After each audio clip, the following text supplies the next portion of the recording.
अस्सलामु अलैकुम दोस्तों, उम्मीद करती हूँ कि आप सब लोग खैरियत से होंगे। दोस्तों, एक इलाके में कहत साली पड़ गई। जानवर सब कुछ खाकर फारिग हो गए। मजीद कुछ भी खाने को ना रहा। मवेशी मालकान बड़े परेशान थे। उस दौरान मस्जिद के मौलवी ने जुम्मे के खुतबे के दौरान निहायत यकीन के साथ ये बात बताई कि अल्लाह का नाम लेकर यानी बिस्मिल्लाह पढ़कर दरिया को भी हुक्म दो तो वो भी नाफरमानी नहीं करता। एक चरवाहे का वहाँ पहला जुम्मा था। ये बात उसके दिल में उतर गई और यकीन का दर्जा पा गई। उसने वापस आकर अपनी बकरियां खोली और सीधा दरिया पर चला गया। वहाँ जाकर ऊंची आवाज से बिस्मिल्लाहिर्रहमानिर्रहीम पढ़ा और दरिया को कहा कि मैं अपनी बकरियां चराने जा रहा हूँ, वो अपने ऊपर से गुजरने दे। ये कहकर उसने अपनी बकरियों को हाँका और दरिया पर चलता हुआ दरिया पार कर गया। दोस्तों, वो इलाका घास से भरा हुआ था। दरख्तों पर पत्ते सलामत थे। किसी को भी यहाँ तक आने की रसाई ना थी। अब उस चरवाहे का ये मामूल बन चुका था कि वो बकरियां उस पर छोड़कर वापस आ जाता और शाम को जाकर बकरियां वापस ले आता। उसकी बकरियों का वजन दुगना चुगना हो गया। लोग बड़े हैरान थे और उससे पूछने लगे कि वो अपनी बकरियों को क्या खिलाता है। वो सीधा सादा और साफ दिल नौजवान था। उसने साफ साफ बात बता दी कि जनाब, हम तो दरिया पार करके अपनी बकरियां चराने ले जाते हैं। दोस्तों, वो बात सब ने सुनी मगर किसी ने यकीन ना किया क्योंकि ये नाकाबिले यकीन बात थी। बात होते होते मौलवी साहब के पास पहुंच गई। मौलवी साहब ने उस चरवाहे को बुलाया और सारा माजरा पूछा।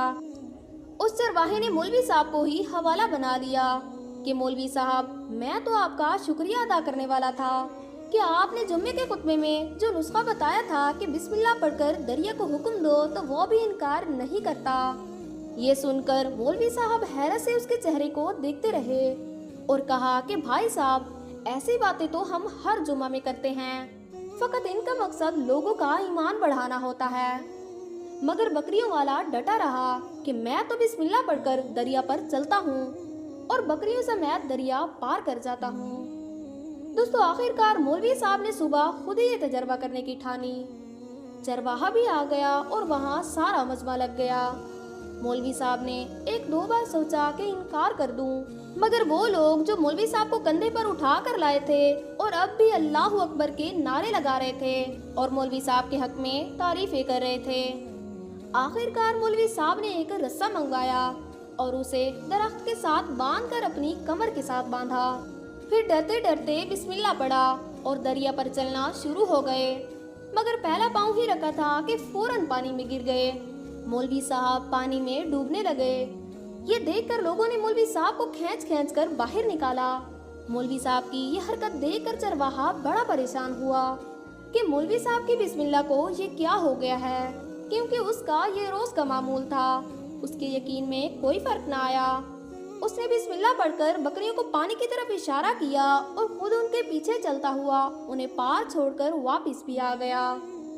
दोस्तों, ये देखकर लोग उसे वलीउल्लाह समझ रहे थे और उसके हक में नारे लगा रहे थे, मगर वो सबसे बेनियाज सीधा साधा इंसान था। वो मौलवी साहब के पास पहुंचा और कहा कि मैं आपकी बिस्मिल्लाह की तारीफ से काफी परेशान था, मगर पानी पर चलते हुए मुझे आपकी बिस्मिल्लाह की बीमारी का पता चल गया है। चरवाहे ने दरख्त से बंधी रस्सी पर इशारा किया और कहा कि ये है बीमारी। आपकी बिस्मिल्लाह की बरकत को ये रस्सा खा गया है। आपको बिस्मिल्लाह से ज्यादा इस रस्से पर यकीन था, इसलिए अल्लाह ने भी आपको इस रस्से के हवाले कर दिया। मौलवी साहब, आप भी कमाल करते हैं। मैंने आपके मुंह से सुना और यकीन कर लिया और अल्लाह ने मेरे यकीन की लाज रख ली। मगर आपने अल्लाह का कलाम तो सुना लेकिन उस पर यकीन नहीं किया, लिहाजा अल्लाह ने आपको रुस्वा कर दिया। दोस्तों, अगर हम देखें तो हम सब का भी यही हाल है। हमारी नमाजों और दुआओं का भी, हमारी हर एक इबादत यकीन से खाली है। अल्लाह पाक हमें दीन की बातों को समझने की तौफीक अता फरमाए। आमीन सुम्मा आमीन।